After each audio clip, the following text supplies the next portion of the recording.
लेकिन वो लोग वापस उस ट्वीट को हटा दिया। अब कितनी बड़ी शर्म की बात है।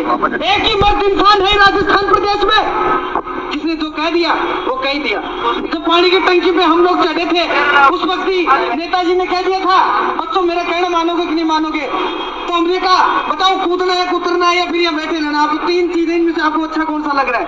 बोले ऐसा करो, मेरी बात आप मानते हो तो मैं यूनिवर्सिटी में भी आऊंगा, आप लोगों के बीच में आऊंगा, आप लोगों की आवाज को बुलंद करूंगा और तुम्हें पूछने वाला कोई नहीं आएगा, ये मैं आपको बता दूं। और भाइयों, पिछले 3 दिन गुजर गए, टंकी के बाद में भी कोई नेता दूसरा पूछने वाला भी नहीं आया और यहाँ भी नहीं आया। सब लोग भाई साहब की कह रहे थे ना कि गाड़ियों में, ऐसी गाड़ी में बैठ के भी काजू की डब्बी साथ ही रखते हैं, निकालते खाते मस्त, क्या फर्क पड़ता है उनके?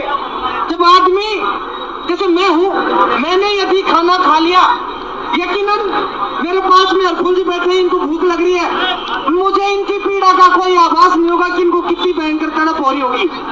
ये तो जब मैं भी भूखा रहूंगा जब भी पता लगेगा कि यार इसमें क्या गुजर रही होगी। अगर मैंने खा लिया ना, बताओ, अगर मैंने खाना खा लिया तो मुझे बिल्कुल भी एहसास नहीं होगा। ये ईमानदारी की बात है, ये वास्तविकता है। तो हमारे नेताजी तो वो लोग हैं, वो सारी इन चीजों से गुजरे हुए हैं, इन चीजों से निकले हुए हैं। राजस्थान विश्वविद्यालय से और भी कई छात्र संघ अध्यक्ष अर्थात कई प्रतिनिधि यहाँ से निकले हैं जो अलग अलग विभिन्न प्रकार की संगठनों में बड़े बड़े पदों पे हैं। जो बोले तो थोड़ा बहुत फर्क पड़ सकता है, ज्यादा फर्क तो नेताजी के बोलने पे ही पड़ता है, फिर भी थोड़ा थोड़ा फर्क पड़े तो भी कोई फर्क पड़ेगा।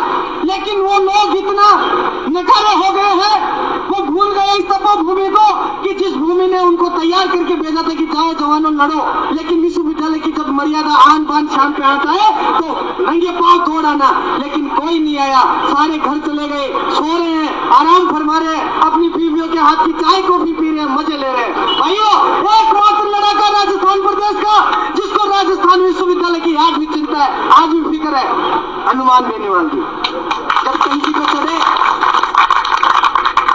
पे चढ़े सबसे पहले तो बेनीवाल जी ने ट्वीट किया, जब उतरने की अपील उन्होंने की कि बच्चों उतरो, आज भूख हड़ताल कि ये लोग हम और आप लोगों के साथ साथ संपूर्ण राजस्थान प्रदेश के नौजवान साथियों के लिए लड़ाई लड़ रहे हैं, अकेले लड़ाई लड़ रहे हैं, अपन लोग इनका साथ दे रहे हैं।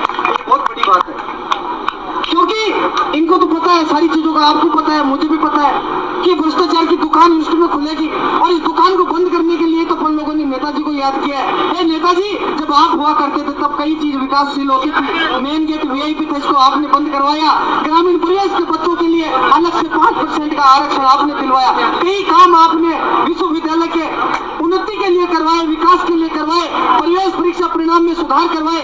लेकिन भाइयों, आप देखो, नेताजी के जाने के बाद में इतने अध्यक्ष बने, यहाँ पे सारे के सारे लूट का शोध करते हैं। मुझे बड़ा दुर्भाग्य है इस बात का कि राजस्थान विश्वविद्यालय में एक अध्यक्ष वर्तमान में थोड़े दिन पहले पूर्व हो गए, उन्होंने आज तक कुछ लिखा तक नहीं। वो चाहते हैं कि बस मैं ही लास्ट अध्यक्ष बना रहा हूँ, दूसरा नहीं बने, मैं इस कमरे को खाली नहीं करूँ। और ये तो मिली भक्ति का रास्ता है इनका, विश्वविद्यालय का इन अध्यक्षों का। आप समझिए इन चीजों को, उन्होंने एक शब्द तक नहीं बोला। शर्म आनी चाहिए ऐसे प्रतिनिधियों को जिनको ये चिंता ही नहीं कि छात्र संघ चुनाव हो कि नहीं हो। कहीं मुझे तो ये शक है कि कहीं भ्रष्टाचार की पोटली में थोड़ा हिस्सा तो नहीं पहुंच गया, ताकि उनकी जबान दब गई बेचारों की। कैसे बोलेगा कोई आदमी जिसके हाथ गंदे हैं, खून में सने हुए हाथ, कैसे बोल सकते हैं कि न्याय चाहिए मुझे? नहीं बोल सकते। वो तो बिल्कुल चुपचाप बैठे रहेंगे कि कल को यदि पतरा खुलेगा तो मेरी भी कुंडली खुल जाएगी, मैं भी जेल चला जाऊंगा, सलाखों में चला जाऊंगा, क्यों ना मिली जुली सरकार चला के और मैं तो मेरा काम पूरा करके चला जाता हूँ। एकमात्र लड़ाका माननीय हनुमान बेनीवाल जी, जिसको इस विश्वविद्यालय की चिंता है, पिछले कई दिनों से आरएनपी की टीम प्रयास में